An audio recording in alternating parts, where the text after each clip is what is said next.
ಗಣಪತಿ ಶಾರದಾ ಗುರುಭ್ಯೋ ನಮಃ. ಯತ್ರ ಯೋಗೇಶ್ವರ ಕೃಷ್ಣೋ ಯತ್ರ ಪಾರ್ಥೋ ಧನುರ್ಧರಃ ಯತ್ರ ಶ್ರೀ ವಿಜಯ ಭೂತಿರ್ಧ್ರುವ ನೀತಿರ್ಮತಿರ್ಮಮ.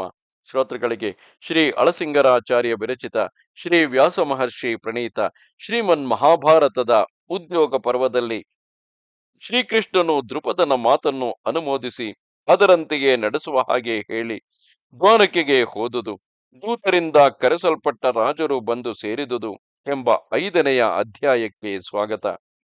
ಓ ಜನಮೇಜಯ ರಾಜ, ಕೇಳು. ದ್ರುಪದನು ಈ ಮಾತನ್ನು ಹೇಳಿ ಮುಗಿಸಿದೊಡನೆ ಯದುಕುಲ ಶ್ರೇಷ್ಠನಾದ ಕೃಷ್ಣನು ಸಭೆಯನ್ನು ನೋಡಿ, ದ್ರುಪದನು ಹೇಳಿದ ಮಾತು ಯುಕ್ತವಾಗಿದೆ. ಇದು ಪಾಂಡುಕುಮಾರನಾದ ಧರ್ಮರಾಜನ ಅರ್ಥಸಿದ್ಧಿಗೆ ಕಾರಣವಾಗಿರುವುದು. ರಾಜನೀತಿಯಲ್ಲಿ ನಡೆಯಬೇಕೆಂಬ ಉದ್ದೇಶವುಳ್ಳ ನಮಗೂ ಇದು ಅವಶ್ಯ ಕರ್ತವ್ಯವೇ. ಇದಕ್ಕೆ ವ್ಯತಿರಿಕ್ತವಾಗಿ ಹೋಗುವುದು ಅವಿವೇಕವು. ನಮಗಾದರೂ ಕೌರವ ಪಾಂಡವರಿಬ್ಬರಲ್ಲಿ ಸಮಾನವಾದ ಬಂಧುತ್ವವುಂಟು. ಪಾಂಡವರು ಕೌರವರು ಅವರವರ ಇಷ್ಟದಂತೆ ವರ್ತಿಸುತ್ತಿರುವಾಗ ನಾವು ಇಲ್ಲಿಗೆ ವಿವಾಹಕ್ಕಾಗಿ ಕರೆಸಲ್ಪಟ್ಟು ಬಂದವರು.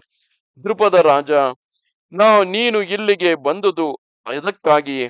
ವಿವಾಹವೇನೋ ನಡೆದುದಾಯಿತು. ನಾವೆಲ್ಲರೂ ಸಂತೋಷದಿಂದ ಆ ಶುಭ ಕಾರ್ಯವನ್ನು ನೋಡಿದೆವು. ಇನ್ನು ನಾವೆಲ್ಲರೂ ನಮ್ಮ ನಮ್ಮ ಊರಿಗೆ ಹೋಗಿ ಸೇರತಕ್ಕವರು.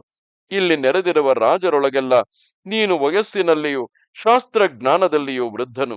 ನಾವೆಲ್ಲರೂ ನಿನಗೆ ಶಿಷ್ಯರಂತಿರುವೆವು, ಇದರಲ್ಲಿ ಸಂದೇಹವಿಲ್ಲ.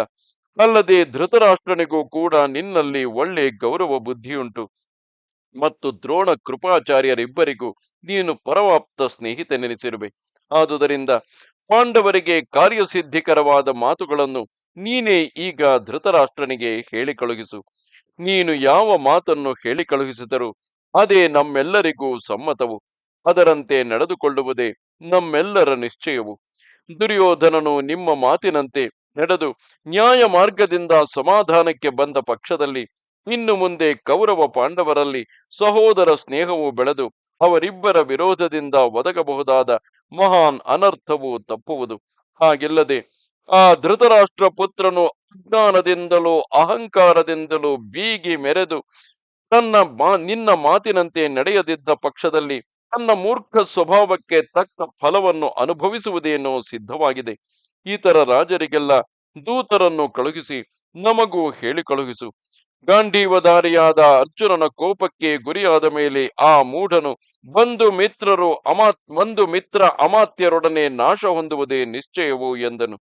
ಓ ಜನಮೇಜಯ ರಾಜ, ಕೃಷ್ಣನು ಈ ಮಾತುಗಳನ್ನು ಹೇಳಿ ಮುಗಿಸಿದ ಮೇಲೆ ವಿರಾಟರಾಜನು ಅವನನ್ನು ಯಥೋಚಿತವಾಗಿ ಸತ್ಕರಿಸಿ ಬಂಧು ಮಿತ್ರ ಪರಿವಾರದೊಡನೆ ಅವನನ್ನು ಮರ್ಯಾದೆಯಿಂದ ಕಳುಹಿಸಿಕೊಟ್ಟನು.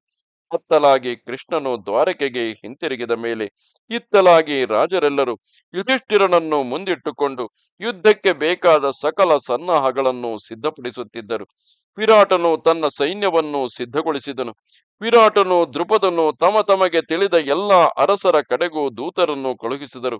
ಪಾಂಡವರು ದ್ರುಪದನು ವಿರಾಟರಾಜನು ಹೇಳಿ ಕಳುಹಿಸಿದ ಸಂದೇಶಗಳ ಮೇಲೆ ಬಲಶಾಲಿಗಳಾದ ಅನೇಕ ರಾಜರು ಸಂತೋಷದಿಂದ ತಮ್ಮ ಸೈನ್ಯಗಳೊಡನೆ ಬಂದು ಸೇರಿದರು. ಪಾಂಡವರ ಪಕ್ಷಕ್ಕೆ ದೊಡ್ಡ ಸೈನ್ಯವು ಬಂದು ಸೇರುತ್ತಿರುವ ಈ ಸುದ್ದಿಯನ್ನು ಕೇಳಿ ಅತ್ತಲಾಗಿ ಕೌರವರು ಕೂಡ ತಮಗೆ ಹಿತೈಷಿಗಳಾದ ಅನೇಕ ರಾಜರಿಗೆ ಸಂದೇಶವನ್ನು ಕಳುಹಿಸಿ ಕರೆಯಿಸಿಕೊಂಡರು.